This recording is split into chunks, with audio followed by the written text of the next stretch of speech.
Pub History, the show where we share our favorite stories from Boston history. This is episode 45, The Skin Book. Hi, I'm Jake. And I'm Nikki. This week, we're going to discuss how a prisoner in Charlestown became the donor to the first known volume of anthropodermic bibliopegy in America. With the inscription, and forgive my Latin here, Hic liber Waltonus cute compactus est, and known informally as the Skin Book, it's a book bound in the skin of a man named George Walton. The book is now a prized possession of the Boston Athenaeum. But before we talk about this unusual volume, it's time to take a look at what's coming up this week in Boston history. Monday is September 11th, and in September 1775, Boston was at the height of its protests against the Stamp Act.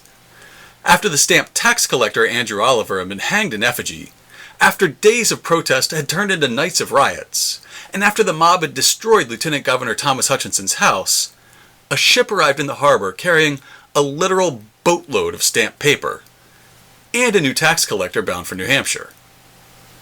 The mob was whipped into such a frenzy that they were able to convince George Meserve, the new tax collector, to renounce his post before he even disembarked. They were so proud of themselves that they threw a big party the next day, as recounted here by the Boston Newsletter. For the morning following was ushered in with the ringing of all the bells in town, and joy and gladness appeared in every countenance. At the south part of town, the trees, for which many have so great a veneration, were decorated with the ensigns of loyalty, and the colors embroidered with several mottos, which we have not been able to obtain. On the body of the largest tree was fixed with large deck nails that it might last, as a poet said, like an oaken bench to perpetuity, a copper plate with these words stamped thereon in golden letters: The Tree of Liberty. A report of these decorations collected a great many of the inhabitants who were at leisure, where they were saluted with the firing of a number of chambers, and regaled with a plenty of liquor. So it was on September 11th, 1765, that the famous Liberty Tree got its name. Beatlemania came to Boston on September 12, 1964. They were in town for less than 24 hours, arriving on a private plane into Hanscom Air Force Base at 3:40 a.m. that morning and departing for Baltimore before midnight. They checked into the Madison Hotel, next door to the Boston Garden, got a bit of sleep, and then gave a press conference which sounded a bit like this. Arthur Fiedler of the Boston Pop Orchestra, he finds your music very relaxing. How do you find his music? I like the tunes he plays. Have you ever heard of him? No, Yeah, Boston Pop. Very relaxing. I want the whole world. Have you heard his version of Beatles? Yes, good hope. You like? Good tunes. No, it's nice. A few hours later, they went on stage at the Garden before a sold-out crowd of 13,909 ticket holders. They played a 30-minute set, ripping through a list of hits that included Twist and Shout, Roll Over Beethoven, Can't Buy Me Love, and A Hard Day's Night. It almost didn't matter what the set was like, because it all sounded like this.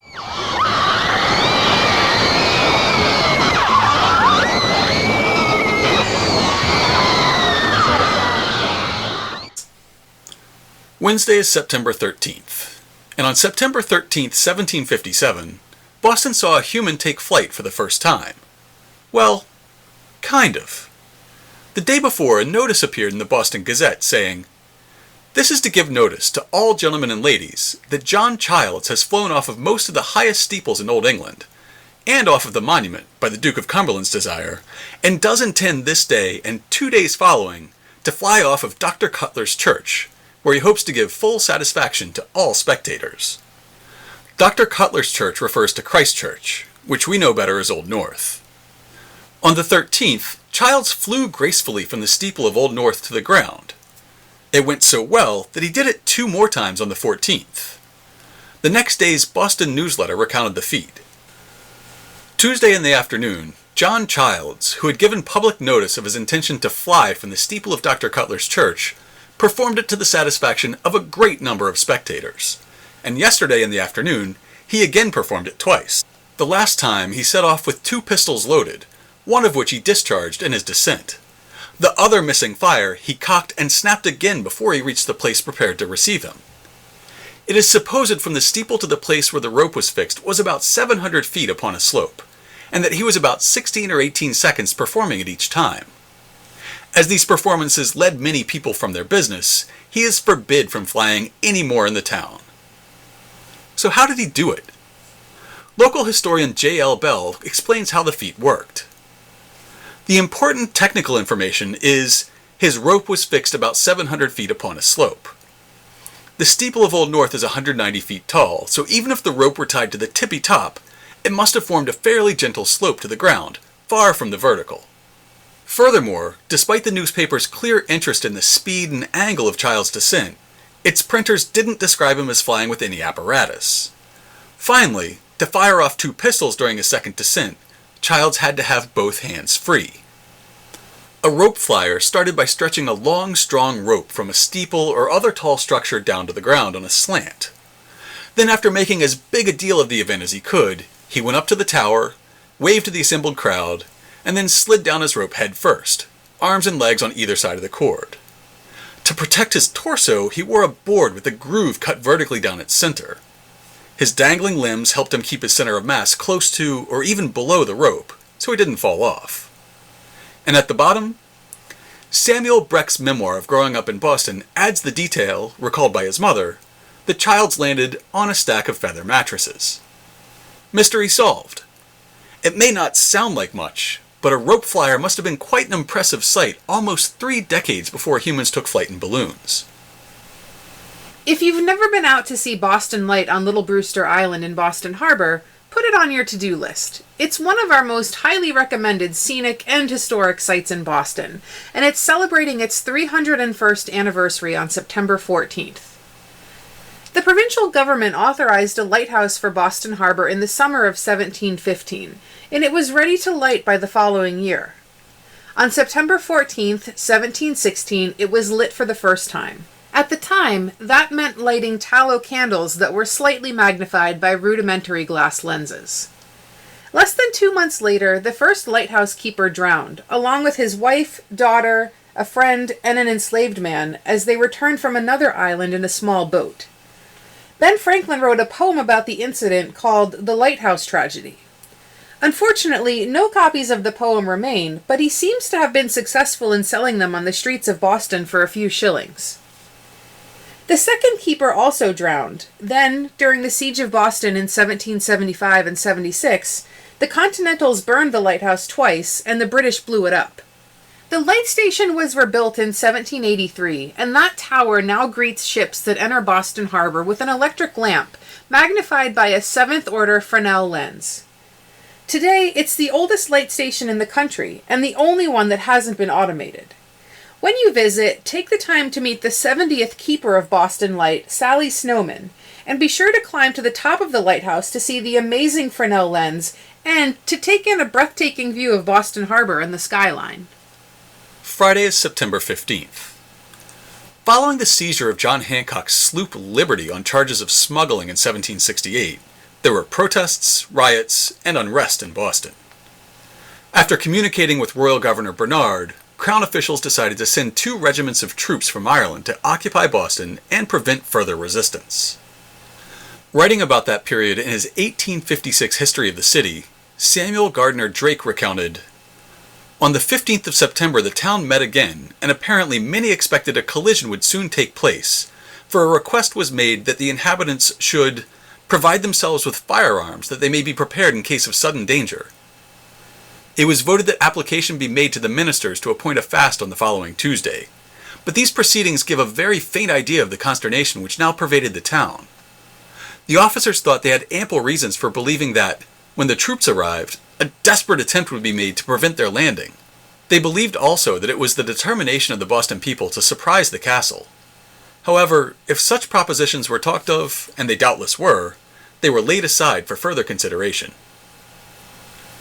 The rumored attempt to overthrow Crown rule wouldn't happen for another 7 years, but British troops were sent to occupy Boston.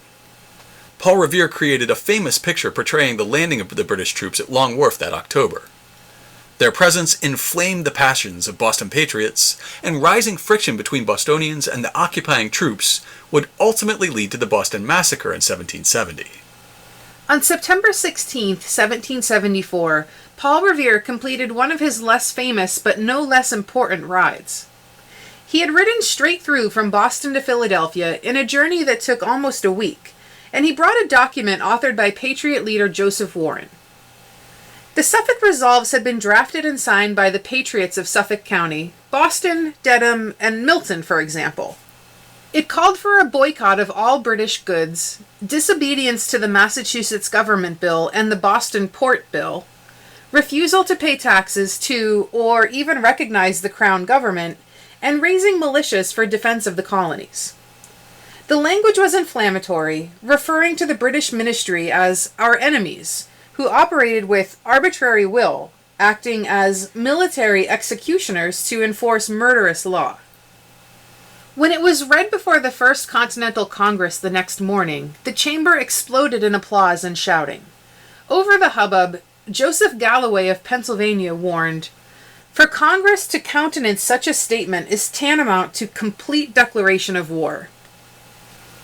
Congress immediately voted to adopt the Suffolk Resolves as a show of solidarity. The measure passed unanimously, and John Adams would write in his diary that day, "This was one of the happiest days of my life. In Congress we had generous, noble sentiments and manly eloquence. The day convinced me that America will support Massachusetts or perish with her." Finally, Sunday is September 17th. Author Stephen Puleo describes the scene that unfolded on Boston Common on September 17th, 1852. President Millard Fillmore rode tall astride a black cavalry charger, gazing at the resplendent assembly spread before him on Boston Common. Handling his horse with graceful ease, Fillmore high-stepped the steed between dozens of rows of military regiments, their colors held high, inspecting the men who stood at attention under a red-streaked early evening sky. Thousands of Boston residents thronged the gently rising hill that nearly encircled the field, waving flags and handkerchiefs. Echoes of booming cannon, discharged minutes earlier to announce Fillmore's arrival on the Common, hung in the air. The president rode along the whole front, saluted by each company as he passed. Artillery and light infantry regiments, rifle brigades and color guards, all part of Massachusetts' volunteer militia. Then the line broke into columns and marched in review before the commander-in-chief, and after circling the field, formed into line again. Later, President Fillmore declared that the crisp display was the finest he had ever witnessed. Bostonians who watched the spectacle agreed. However, this spectacle was not meant to celebrate any great military feat. Indeed, it was only 5 months after Fillmore had sent federal troops into Boston to seize fugitive Thomas Sims at bayonet point and force him back into slavery in Georgia. Instead, this was a celebration of technology. It was the opening of the Great Railroad Jubilee, a 3-day festival that marked the completion of rail lines to Montreal and Chicago, as well as regular steamship service to Europe. This amazing feat came less than 20 years after the first rudimentary steam locomotive had been displayed in Boston, and just 17 years after the first rail lines, the Boston and Providence and the Boston and Worcester, were completed into the city in 1835. In a nation that was growing ever westward, Boston didn't have a mighty Hudson River connecting it to the interior of the country like New York did. Instead, we built our connections of iron and timber. Now it's time to turn to our main topic, the life and literary legacy of George Walton. If you have not yet visited the Boston Athenaeum, we highly recommend it. One of the oldest private libraries in the country, the institution was founded in 1807 as an establishment similar to that of the Athenaeum and the Lyceum of Liverpool in Great Britain, combining the advantages of a public library and containing the great works of learning and science in all languages. Throughout the 19th century, the Athenaeum served as the hub of study and discourse for Boston's intellectual and academic elite. Today, their collection is particularly strong in the areas of Boston history, New England's state and local history, biography, English and American literature, and fine and decorative arts. Visitors don't need a membership to access the first floor, where you can see paintings from John Singer Sargent, Gilbert Stuart, and Alan Rohan Cricht, all who left their mark in the Boston art world. And for all of you Hamilton fans out there, you'll also see a haughty-looking Lafayette bust owned by his BFF Jefferson. But our topic of discussion today is an incredibly rare book in the Athenaeum's collection entitled Narrative of the Life of James Allen, alias George Walton, alias Jonas Pierce, alias James H. York, alias Burley Grove, the highwayman, being his deathbed confession to the warden of the Massachusetts State Prison. Now that's a lot of aliases, so we're going to stick with George Walton to be consistent with the Latin inscription on the book. George Walton was born in Lancaster, Massachusetts, sometime around 1809. Orphaned at a young age, he struggled to make his way and earn a paycheck. We'll let him tell you how he was introduced to a life of crime. I made several attempts to obtain employment in the merchant service as a seaman, but was in every case abruptly refused by the owners. I finally succeeded in getting employment on board a market fishing schooner under Captain J. Smith, a pretty clever sort of man when not under the influence of ardent spirits, of which article he kept a full supply on hand, and was not often outdone by any of the crew in the use of it. According to my usual practice, I drank but little. Captain Smith was committed to jail for debt, and did not, nor has he since, paid the full amount of wages due me for my services on board his vessel. 2 or 3 days after leaving the vessel, I was requested by a man, a stranger to me, to assist him in carrying a trunk, which I presumed was his own property, to a house on Suffolk Street, Boston. On noticing the man more closely, I observed he looked rather suspicious, and appeared to be acting with more than usual caution, which led me to apprehend that all was not right with respect to the trunk. I learned afterwards that the man was Stephen Sims, an old state prison convict who was subsequently committed to the prison for the 3rd time, at which place he died of consumption. Sims gave me $10 for assisting him. This was the first proceeding in which I ever had anything to do with stolen property, and was the precursor of my future destiny.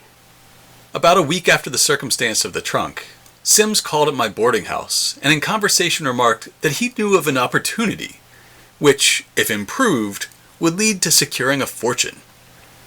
We proceeded together to his residence when he unfolded to me his place of operation, which was to break a store at the corner of Charles and Beacon Streets and obtain possession of a large quantity of specie and bank bills which he thought was left in the store by the occupant. After considerable conversation, I concluded to make the attempt, and between 11 and 12 o'clock of that night we proceeded to the store, which I succeeded, by means of a ladder, in entering at one of the windows in the 2nd story.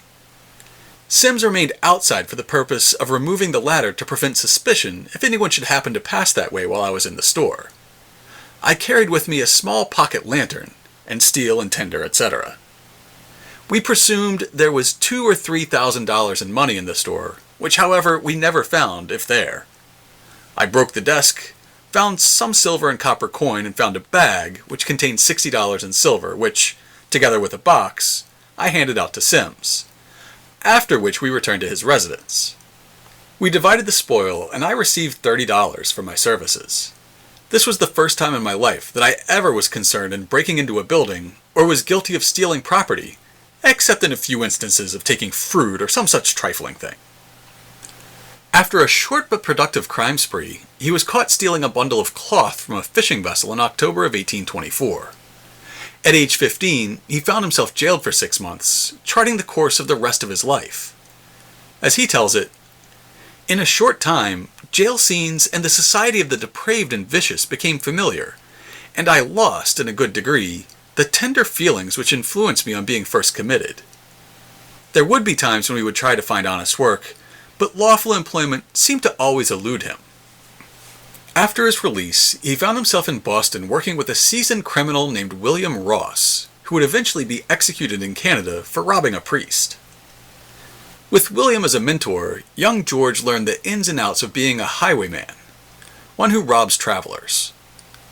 William impressed upon him that highway robbery was the best bet for a payoff.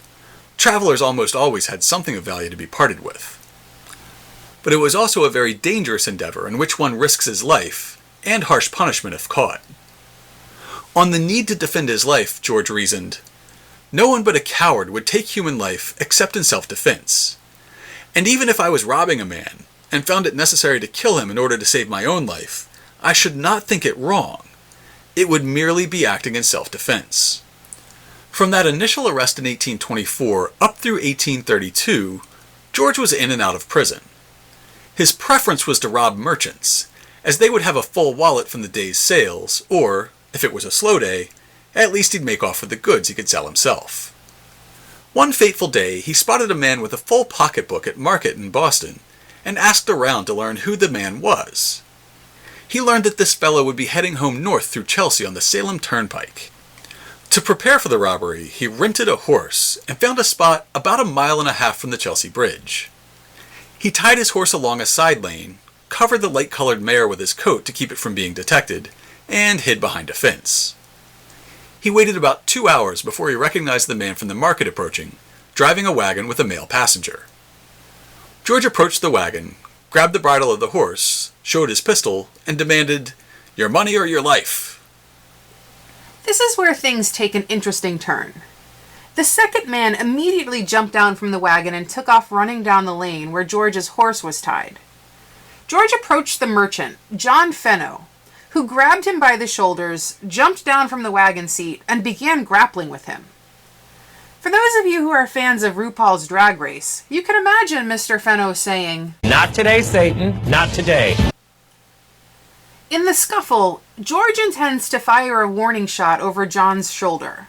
He writes, "As I could not well clear myself of him, I endeavored to fire my pistol near his ear, not intending, however, to kill him, but did not much care whether I shot off a part of his ear or not." But as he's raising his pistol, he fires too soon. The bullet hits John Fenno in the chest and he falls over. As George is fleeing to the place where he left his horse, he thinks to himself that was a different sort of man than any he had met before. He returns to check on the state of Fenno and, seeing him stand up, flees into Boston, returns his horse, and returns to the boarding house to lay low. And in the few days that followed, George didn't think much of the situation. It was just another failed attempt. A $100 reward was offered for his capture, but he didn't leave town, he just stayed home for a few days. But, as luck would have it, John Fenno was the friend of a prison guard who was more than well acquainted with George Walton, and upon hearing the details of the crime and the physical description of the robber, this friend urged Fenno to seek Walton's arrest at all cost. And the $100 reward proved a strong incentive to a former criminal accomplice of Walton's who went by the name of John Wade. Aware of his precarious situation and suspicious of anything unusual, George actually spotted John Wade approaching his boarding house with a stranger and fled through a rear exit. But the next day, Wade would return, and the scene is detailed in Walton's book. A few days after my affair with Mr. Fenno, John Wade, as I have since been informed, communicated his suspicions to an acquaintance of his, and they came to Boston, and Wade sought out my boarding house, which at that time was in West Boston, and conducted the man to it. Discovering from a window the approach of Mr. Wade with a stranger in company, I left the house, requesting that the persons within, if anyone called for me, say that I did not board there. They were so informed and went off. I shortly after returned to the house again. The evening of the next day, Wade made another call at the house and found me at home. Requesting a private interview, we retired to a private room together. Here, he proposed a plan for making a raise, said he was short of funds and thought that a store, which he mentioned situated on India Street, could be entered, and that we might succeed in obtaining a large quantity of money, which, he had been informed, was deposited there, and that the clerk of the store would participate in the undertaking. The interview resulted in an agreement to make an effort, and we decided to have a horse and sleigh in readiness for the occasion. Wade doubtless thought that he had laid a fine trap in which he intended I should be second. He did not think, I presume, that I suspected his motives and object. I agreed, to be sure, to accompany him, but had no intention of fulfilling my agreement. On his taking leave at the door of my boarding house, I went immediately into my sleeping room, secured my clothing, and entering the house next to that in which we had the interview together, took a good position for observing his movements. In about half an hour, he made his appearance accompanied by several of the police officers and other persons. The house was surrounded and every part of the premises searched, as I was afterwards informed, but they did not succeed in obtaining their object. Okay, so now George is worried, and he decides to go on the lam. He finds a ship headed to the West Indies, negotiates passage with an advance of $25, and returns to the boarding house to pack up his belongings. And here is where I just have to give you listeners some straight advice. If researching this podcast has taught me one thing, it is that when escape is in sight, do not look back. Don't stop for breakfast. Don't go back to pack a suitcase. Just go. So, as you can guess, George's escape is thwarted. About 10 minutes after his arrival at the boarding house, several police officers arrived to arrest him. He had hidden his pistols off-site. He can't recall if they were in a stable or in an outhouse, but either way he couldn't escape and was taken without difficulty. In February of 1834, he was convicted and sentenced to 20 years of hard labor in the Charlestown State Prison. Before long, George begins to plot an escape, and being suspected, he's placed into solitary confinement. While in solitary, he attempts suicide with his suspenders, but the buckle snaps under his weight. He interprets this as a good omen, which snaps him out of depression, and again has him thinking about escape. His plan is straight out of the movies. After a careful examination of my cell, I discovered that the walls of the old prison were not so well constructed as those of the new building, which is now the place of confinement for all the convicts out of the hospital. Tools, however, were necessary to ensure success in any attempt to break out. Nothing, in fact, could be accomplished without them, and as none were within my reach, how to obtain them was the important question.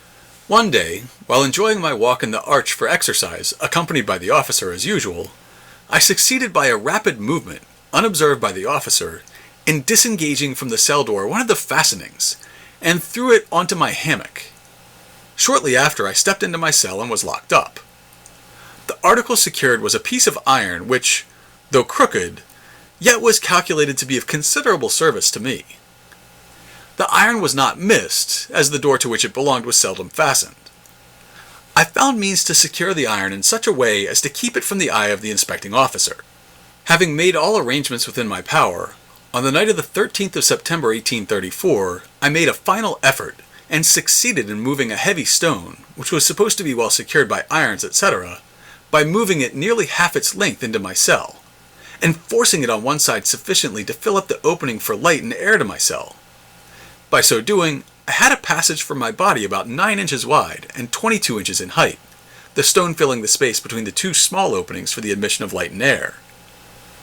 Through this space of 22 by 9 inches, I passed into the yard, succeeded in obtaining an old greatcoat to protect me from the observation of anyone I might meet on the road, crossed one of the bridges leading into the city, and directed my course without delay to the house of an acquaintance residing at West Boston, where I was readily supplied with money and clothing. With this good start, he travels to his hometown of Lancaster by foot, where he then steals a horse to journey north. Stopping along the way to steal food and money, he makes his way to Burlington, Vermont, and then onward to Montreal. At this point, he gives up the life of a highwayman and becomes a common burglar, breaking into about 15 stores in his first 6 months in the city. This crime spree does not go undetected, with many shopkeepers insisting that a Yankee or Englishman must be behind the thefts. Now, you'd think he'd be trying to keep a low profile, but George has a very notable run-in with a fellow ne'er-do-well. One night, he observes an Irishman steal a pocketbook from a seamstress who had just been paid for her work. He demands that the thief return the money, making a public spectacle of it. This is an odd turn of events, and he doesn't reveal what his motivations were. He pays a price, though, as later that night the Irishman stabs him in the back of the head. He presses charges, and spends several weeks in care of a physician. Never one to stay out of trouble for too long, George plans perhaps his biggest crime yet, the robbery of a jewelry store. He works with a partner who will take the jewels to New York to sell them, and then split the proceeds. Suspected of the crime, and with an $800 reward hanging over their heads, both men flee back across the border to Burlington. His accomplice heads to New York, but George plans a stop in Boston. Again, take it from an amateur historian, folks, and do not return to the scene of the crime. On March 30th, 1835, George returns to Boston and stables his horse on Cambridge Street in the West End. At the stable, he is immediately recognized by a fellow former inmate who gave notice of his return to Boston in an attempt at a reward. George is captured the very next day. Now, at this point in the tale, Walton's narrative ends and is finished by those who knew him and were familiar with the details of the remainder of his life, because it turns out that this would be George's final return to prison. Within a year he contracted consumption, and within another year and a half he was dead, making his final exit on July 17th, 1837. It's in that final 18 months that Walton begins to dictate his life story to a prison guard. Once informed that he was sick and didn't have much time left, George decided that he would take the little time that he did have to write down his story for posterity, a tale of all his misdeeds. As he's thinking back over the things that he's done and the people that he's met, he realizes that John Fenno is the only person who ever stood up to him. He begins to really respect Fenno, and he wants to do something for him. But he's a prisoner, so he doesn't have anything. He doesn't have any money.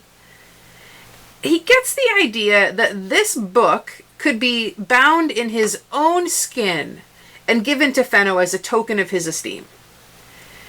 Well, it was one of those ideas that is just so crazy that people go along with it. One of the guards comes in on his days off to help write out the text, and then, after George Walton's death, a doctor agrees to extract the skin and tan it as an experiment with his students. Now, they're able to tan enough skin to make 2 copies of the book. There seems to be a little disagreement as to what happens to the first copy. Some sources say that it went to the doctor, others say that it went to the prison guard, but either way, it's been lost. So keep your eyes out at estate sales and yard sales. The other copy was given to John Fenno. Some accounts actually say that Fenno visited George in prison before he died, and we know that he held on to the book. And at his death, his daughter inherited all of his estate, including the skin book.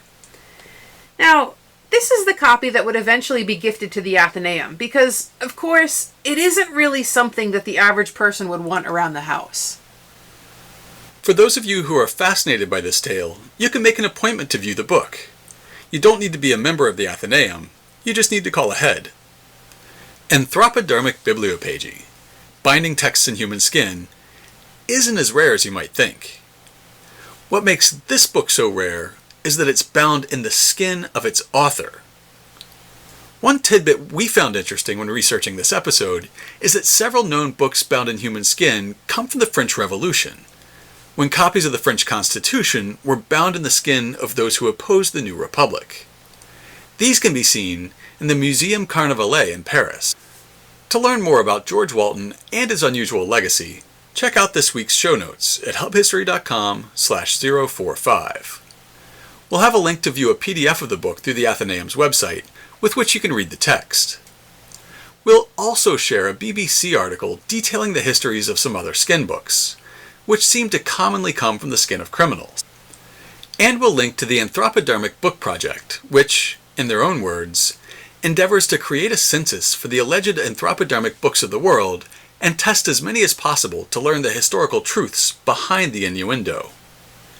And of course, we'll have links and sources for all of this week's historical anniversaries. If you want to get in touch with us, you can email us at podcast@hubhistory.com. We're Hub History on Twitter, Facebook, and Instagram. Or you can go to hubhistory.com and click on the Contact Us link. And while you're on the site, hit the subscribe link and be sure that you never miss an episode. If you subscribe on Apple Podcasts, please think about writing us a brief review. That's still the best way to help others discover the show. That's all for now. We'll be back next time with a show about Boston's early aeronauts and the balloons they flew in.